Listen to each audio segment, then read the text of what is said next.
से कर्म से मेरे मन में एक बात आ रही है, काफ़ी लोगों के मन में बात आती ही है कि सत्कर्म आपको सद्मार्ग की तरफ लेके जाता है।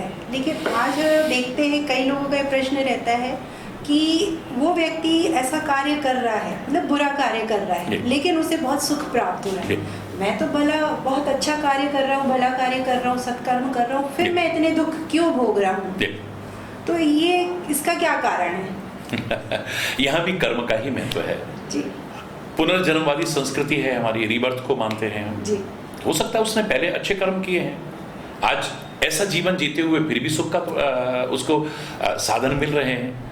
हो सकता है आपने पूर्व में कुछ ऐसे कर्म किए हैं जिनका दुख आज उठाना पड़ रहा है, लेकिन मैं खाली इतना कह करके नहीं टालूंगा। नहीं, जैसे कहा जाता है कि सुख और दुख की में हमें हमारे कर्मों का फल सुख और दुख की पहले परिभाषा समझे हम। हमें जो सुखी दिख रहा है वो वास्तव में सुखी है क्या? गारंटी है जी। जो हमें दिखता है हमेशा वो सच नहीं होता। भौतिक सुख सुविधाएं सुख नहीं होती, हमेशा वही सुख नहीं होता। जिनके पास बहुत कुछ है वो भी दुखी हैं। जी जी। हमारा जो मापदंड है कि फलाना ऐसे कर्म कर रहा है फिर भी सुखी है क्योंकि उसके पास बंगला है, गाड़ी है, ये है, वो है, ये सुख, ये सबसे बड़ा, ये सुख में वृद्धि में सहायक बन सकते हैं हमारे ये साधन, ये हमारे सुख के आधार नहीं है।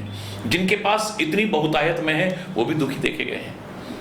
अगर पूछा जाए संसार का सबसे बड़ा सुख क्या है तो क्या कहेंगे हम? धन। तो जिनके पास धन है वो दुखी क्यों है? बिल्कुल। संतान, तो जिनके पास कई संतानें हैं वो दुखी क्यों हैं? मान प्रतिष्ठा, जिनकी बहुत मान प्रतिष्ठा है वो भी दुखी देखे, वो क्यों दुखी दिखाई दे रहे हैं? अच्छा स्वास्थ्य, जो बड़े हृष्ट पुष्ट हैं वो भी दुखी दिखाई दे रहे हैं। तो ये सारे सुख हो सकते हैं। संसार का सबसे बड़ा सुख नहीं है, सबसे बड़ा सुख तो सेटिस्फेक्शन है। मेरे को सेटिस्फेक्शन कहाँ हो रहा है? आत्मसंतुष्टि। अगर मैं कष्ट भी पा रहा हूं और मैं कहता हूं कि मैंने अच्छे कर्म किए हैं, मेरे अंदर सेटिस्फेक्शन होगा, ठीक है यार कोई बात नहीं, मैंने अपनी तरफ से किसी का बुरा नहीं किया, पर मेरी लिखा होगा मैंने कुछ किया होगा ऐसा, उसका फल मेरे को मिल रहा है, मेरे अंदर सेटिस्फेक्शन होगा।